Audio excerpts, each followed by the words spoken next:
Baik, bismillahirrahmanirrahim. Assalamualaikum warahmatullahi wabarakatuh. Halo teman-teman, jadi pada kesempatan kali ini kami dari kelompok 2 akan mempresentasikan hasil analisis kami terhadap data dari perusahaan sate Rembiga Goyang Lidah. Sebelum itu saya perkenalkan terlebih dahulu anggota kelompok kami. Yang pertama ada saya sendiri, Bima Bialam, kemudian ada saudara Bahda Cahyonggolo, kemudian ada saudara Dandi Ahmad Wirayuda, dan saudara Doni Wiranata.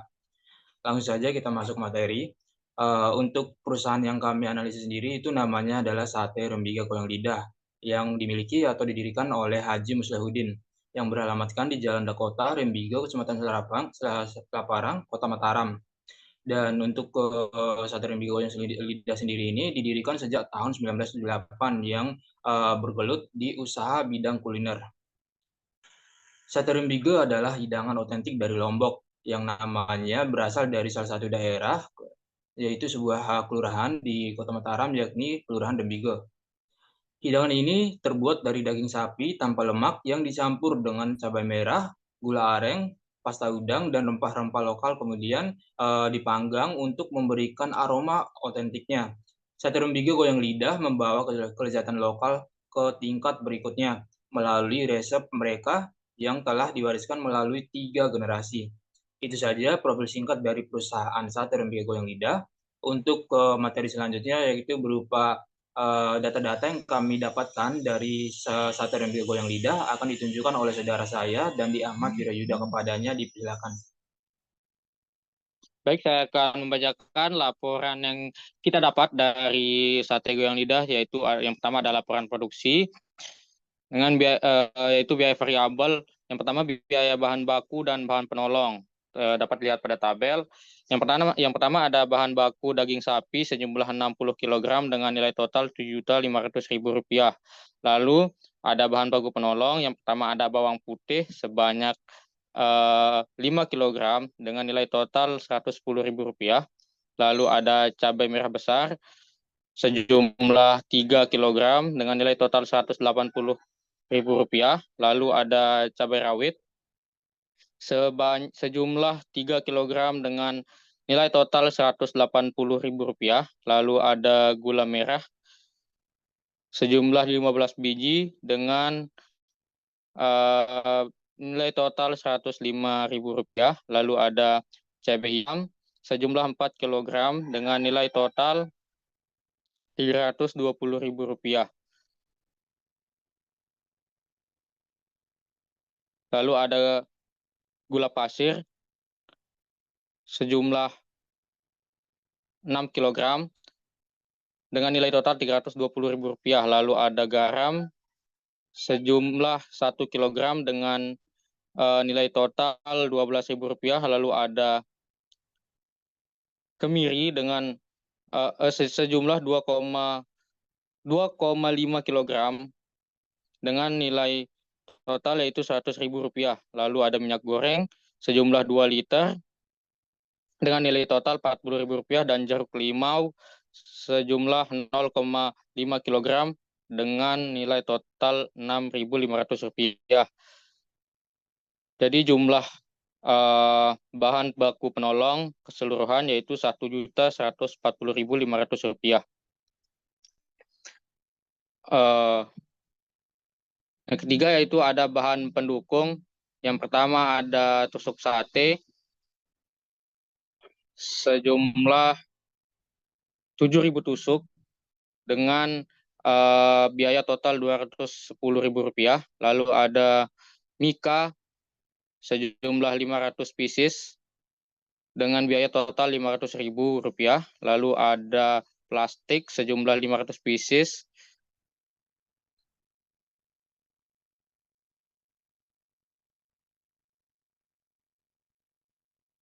dengan biaya total Rp1.250.000. Lalu ada arang sejumlah 2 karung dengan biaya total Rp250.000. Jadi jumlah bahan pendukung yaitu Rp2.210.000 dan total biaya variabel yaitu sejumlah Rp10.850.500. Next. Selanjutnya itu ada laporan SDM. Dalam menjalankan usahanya, UMKM Satria Ambigu memiliki tenaga kerja, yaitu tenaga kerja dari luar keluarga. Upah dari bagian produksi yaitu sejumlah Rp100.000 per harinya. Lalu ada upah bagian pembakaran, sterilisasi, pengemasan, dan pemasaran yaitu sejumlah Rp50.000 per harinya.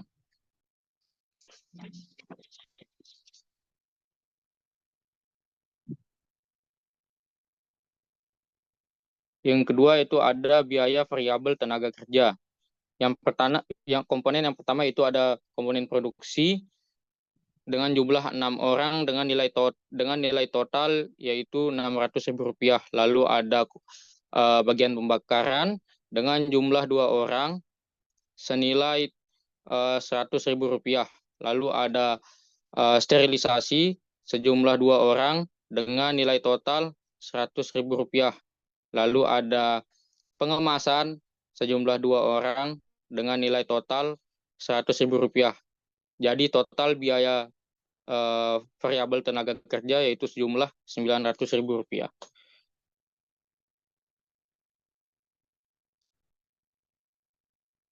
Selanjutnya yaitu ada biaya tetap. Yang pertama ada mesin vakum sejumlah 2 unit dengan nilai depresiasi per produk yaitu Rp35.000. Lalu ada mesin autoclave dengan jumlah 2 unit dengan nilai depresiasi per produk yaitu Rp40.773. Lalu ada kipas angin sejumlah 2 unit dengan nilai depresiasi per produk yaitu Rp860. Lalu ada alat bakar sejumlah 1 unit dengan nilai depresiasi per produk yaitu Rp50.200. Lalu ada pisau sejumlah 6 unit dengan nilai depresiasi per produk yaitu Rp181.500. Lalu ada baskom dengan jumlah 6 unit dengan nilai depresiasi Rp1.547.600. Lalu ada mesin seller dengan jumlah 1 unit dengan nilai depresiasi Rp1.600. Lalu ada freezer dengan sejumlah 2 unit dengan nilai depresiasi yaitu Rp9.700. Lalu ada keranjang sejumlah 20 unit dengan nilai depresiasi per produk yaitu Rp395. Lalu ada box pendingin mendadak sejumlah 1 unit dengan nilai depresiasi per produk yaitu Rp357. Jadi jumlah biaya tetap sebanyak Rp83.893.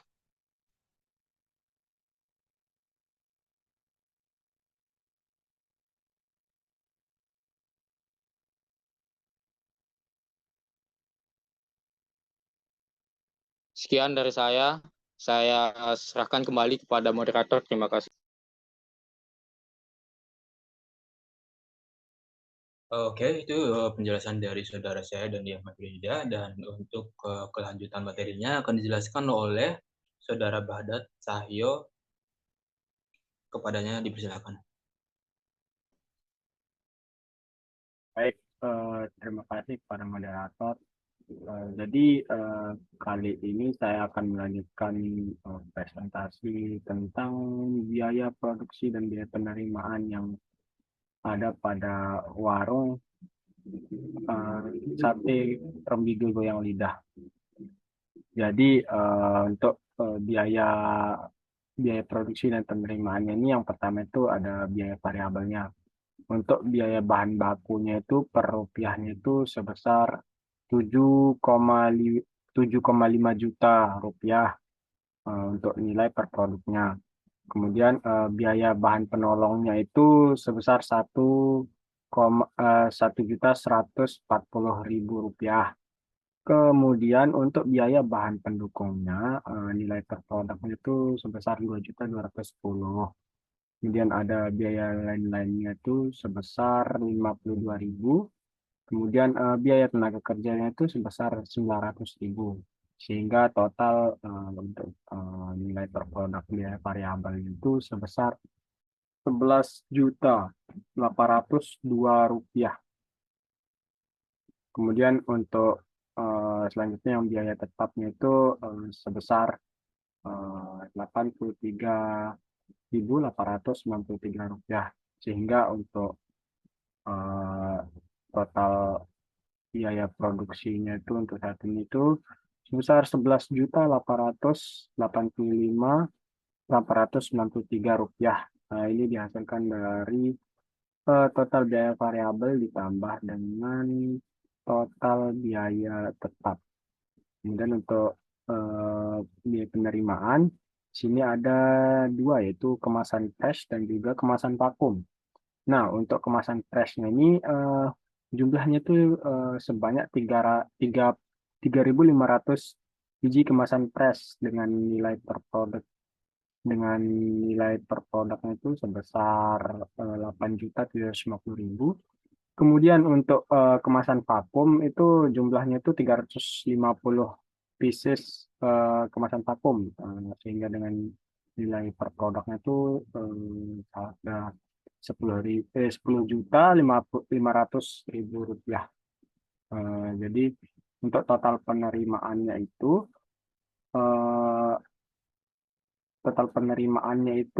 sebesar 19.250.000, sehingga bisa dikatakan untuk pendapatan dari warung sate Rindigo Goyang Lidah ini sebesar 7.364.107 rupiah. Kita lanjut di sini untuk analisis SWOT dari sate goyang lidah Rindigo. Yang pertama di sini ada yang namanya kekuatan atau strength. Nah, kekuatan yang pertama yang dimiliki oleh sate Rindigo Goyang Lidah ini itu ada tanpa bahan pengawet, terus harga yang terjangkau, lokasi yang strategis, sama produk tahan lama. Nah, untuk yang pertama ini tanpa bahan pengawet. Sate Rindigo Goyang Lidah ini tanpa menggunakan dalam kemasan vakumnya itu tanpa menggunakan bahan pengawet karena melalui proses sterilisasi atau pemanasan dengan suhu 120 derajat guna membunuh bakteri penyebab rusaknya makanan tersebut. Kemudian untuk yang kekuatan yang kedua, harga yang terjangkau. Harga sate Rindigo ini tergolong terjangkau, yaitu seharga 25.000 per mika atau per porsi, sedangkan yang kemasan vakumnya itu per bungkusnya itu seharga 30.000, isinya itu 10 tusuk sate. Kemudian untuk lokasi yang strategis, untuk yang lokasi strategis ini, sate Rindigo Goyang Lidah ini kan berada di Jalan Dakota nomor 8 Rindigo, Kecamatan Selaparang, Kota Mataram. Lokasi UMKM sate Rindigo ini dapat dikatakan strategis karena mudah dijangkau, dekat dengan jalan raya, dan juga bisa dibilang berada di tengah kota. Kemudian untuk kekuatan atau strength yang keempat itu produk tahan lama. Sate Rindigo kemasan vakum bisa bertahan lama hingga 6 bulan di suhu ruang tanpa harus dimasukkan ke dalam mesin pendingin karena sudah melewati metode vakum tadi. Kemudian di sini ada kelemahan atau weakness yang dimiliki oleh sate goyang lidah Rindigo ini. Yang pertama itu teknologi produksi yang masih sederhana. Sate Rindigo ini tidak hanya dipasarkan oleh UMKM Rindigo saja, namun ada antisipasi terhadap penyempurnaan teknik produksi dan pemasaran yang sangat penting. Teknologi produksi yang dimiliki UMKM sate Rindigo Goyang Lidah ini belumlah teknologi yang terbaik saat ini. Kemudian untuk yang kelemahan kedua tuh belum memiliki izin edar. Seiring perkembangan aturan perizinan semakin membuat para pelaku usaha kesulitan untuk mengurus izin edar untuk produknya. Kemudian untuk kelemahan yang ketiga tuh naiknya harga bahan baku. Dikarenakan sate rembige goyang lidah ini baru melakukan inovasi kemasan pada produk satenya, sehingga belum memiliki pelanggan yang tetap yang membeli produk itu. Kemudian untuk kelemahan yang terakhir itu adalah kurangnya sarana promosi. Eh ya ini sampai saat ini tuh responden hanya mengandalkan promosi dari mulut ke mulut saja untuk memberikan informasi mengenai sate rembige ini baik itu dari pemilik, pegawai ataupun marketingnya. Mungkin sekian yang dapat saya sampaikan. Saya kembalikan ke moderator.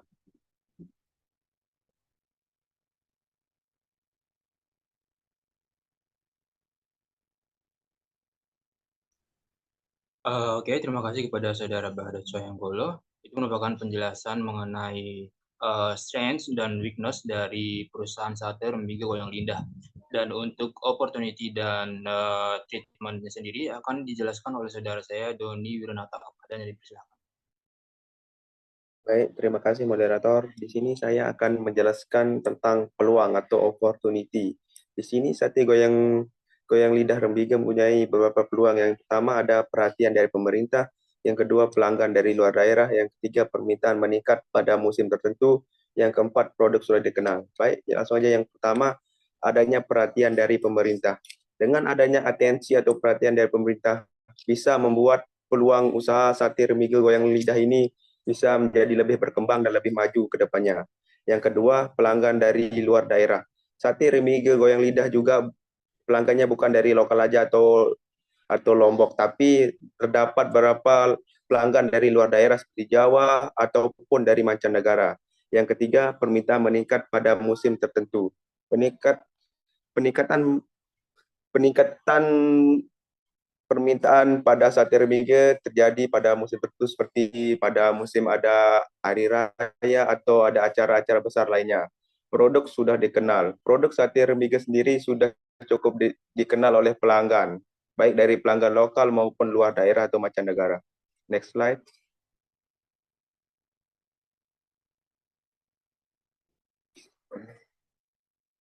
Yang kedua ada ancaman atau threats, yaitu pertama perubahan selera konsumen, yang kedua adanya pesaing, yang ketiga kenaikan harga sarana produksi, yang keempat kendala kontinuitas dan kualitas bahan baku. Baik, langsung saja yang pertama perubahan selera konsumen. Dengan berubahnya selera konsumen bisa juga menjadi ancaman bagi sate rembige goyang lidah. Yang kedua adanya pesaing. Adanya pesaing seperti saat ini banyak bentuk olahan makanan sate-satean dan banyak lagi jenis makanan lainnya. Itu bisa menjadi ancaman bagi sate rembige goyang lidah. Yang ketiga, kenaikan harga sarana dan produksi. Dengan naiknya harga sarana dan produksi, mau tidak mau harga dari sate goyang rembige bisa lebih naik dan menjadi ancaman karena pesaingnya bisa saja lebih murah daripada sate goyang rembige. Yang terakhir, kendala kontinuitas dan kualitas bahan baku. Kendala kontinuitas dan kualitas bahan baku menjadi ancaman, yaitu apabila harga daging akan naik bisa menjadi ancaman untuk mencari bahan baku yang terbaik dan mau tidak mau harus menggunakan bahan baku yang sedikit kurang bagus untuk menekan bahan produksi. Baik, sekian dari penyampaian dari saya kembalikan ke moderator. Ya baik, terima kasih kepada Saudara Doni Wiranata untuk penjelasannya. Kemudian untuk penjelasan berikutnya adalah mengenai matriks SWOT pemasaran sate rembige goyang lidah. Hasil analisis matriks SWOT mengenai strategi pemasaran sate rembige untuk faktor internal dan eksternal adalah sebagai berikut. Yang pertama itu adalah strategi strengths dan opportunities atau SO. Strategi SO merupakan strategi yang menggunakan kekuatan internal dalam memanfaatkan peluang eksternal yang ada untuk memperoleh keuntungan dalam usaha sate rembige. Alternatif strategi yang dihasilkan antara lain yang pertama adalah pemanfaatan media sosial sebagai badan promosi dengan memfokuskan sertifikasi dari LPI atau LIPI dan BPOM. Kemudian yang kedua adalah menambah jenis produk dari bahan baku ikan dan ayam. Kemudian strategi yang kedua adalah strategi Strengths and Traits, yaitu strategi ST. Merupakan strategi yang menggunakan kekuatan internal untuk menghindari atau meminimalisir dampak ancaman eksternal dalam pemasaran saat term bigger. Beberapa alternatif strategi yang dihasilkan, diantaranya adalah menambah variasi ke level kepedasan. Beberapa responden memang hanya fokus pada satu rasa dari sate rembige, namun tidak sedikit konsumen yang ingin mencoba sate rembige dengan variasi level pedas yang berbeda, yang bisa disesuaikan dengan minat atau selera konsumen pada saat ini. Kemudian yang kedua adalah membuat inovasi produk baru dari bahan baku vegetarian. Strategi yang dapat digunakan ialah membuat inovasi produk baru. Berinovasi sangatlah dibutuhkan para pelaku usaha guna mengembangkan usahanya. Inovasi yang dimaksud ialah membuat varian baru, jenis produk yang memiliki varian bahan baku yang beragam, yang disesuaikan dengan minat atau selera dari konsumen pada saat ini. Kemudian yang ketiga adalah memaksimalkan promosi untuk menghadapi kompetitor. Dalam berbisnis tentunya ada banyak persaingan untuk menghadapinya. Diperlukan strategi yaitu memaksimalkan promosi. Promosi merupakan upaya untuk memperkenalkan produk pada konsumen. Kemudian strategi yang selanjutnya adalah strategi weakness dan opportunities atau strategi WO. Merupakan strategi yang bertujuan mengatasi kelemahan internal dengan memanfaatkan peluang eksternal dalam pemasaran sayuran hidroponik. Beberapa alternatif strategi yang dihasilkan di antara lain yang pertama adalah alih teknologi dari sederhana ke teknologi yang lebih modern. Penggunaan teknologi yang lebih modern dapat memudahkan para pelaku usaha dalam memproduksi produknya, sehingga hasil yang didapatkan lebih maksimal. Kemudian yang kedua adalah mengurus izin usaha serta bekerja sama dengan pihak pemerintah. Adanya izin usaha dapat membantu atau memudahkan para pelaku usaha dalam menjalankan usahanya. Dan yang ketiga adalah melakukan kegiatan pameran dan promosi untuk memperluas jaringan pemasaran pada berbagai lapisan masyarakat sehingga menambah pelanggan. Dengan mengikuti berbagai kegiatan pameran, bazar, dan expo, pengusaha bisa bertukar informasi dengan pengusaha lainnya, baik itu bahan baku maupun alat. Dengan begitu, perusahaan bisa lebih mempromosikan sate rembige goyang lidah kepada para pengunjung dengan leluasa. Kemudian, pengusaha juga bisa memperbaiki efektivitas dan efisiensi untuk berbagai upaya marketing. Kemudian, strategi yang terakhir adalah strategi weakness dan traits atau strategi WT, yang merupakan strategi yang mengatasi kelemahan internal dan menghindari ancaman eksternal dalam pemasaran sate rembige. Adapun alternatif strategi yang dihasilkan diantaranya adalah yang pertama, mengikuti kegiatan pameran bazar expo dan meningkatkan promosi. Dengan mengikuti kegiatan pameran, perilaku usaha bisa memperkenalkan secara langsung kepada konsumen produknya. Kemudian yang kedua, mempertahankan harga dan kualitas produk. Dengan harga yang dijangkau oleh konsumen serta kualitas produk yang baik, maka konsumen dapat membeli produk tersebut sehingga permintaan akan sate rembige meningkat. Jika dikaitkan dengan matriks SWOT di atas, maka usaha dari sate rembige goyang lidah ini berada pada strategi strength atau opportunity atau strategi SO, yang dimana pada strategi ini merupakan strategi yang menggunakan pemanfaatan faktor kekuatan yang ada dengan peluang yang dimiliki perusahaan. Pada matriks SO juga usaha sate rembige ini memiliki strategi yang dapat dijelaskan bahwa yang pertama, pemanfaatan media sosial sebagai media promosi dengan memfokuskan sertifikasi dari LIPI dan BPOM. Yang kedua, menambah jenis produk produksi dari bahan baku ikan dan ayam. Dan yang ketiga, menambah variasi level kepedasan. Next slide.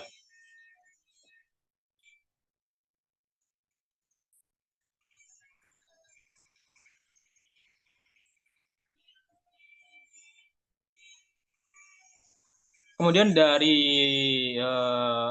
hasil penelitian dan kesimpulan yang diuraikan, maka dapat disarankan sebagai berikut.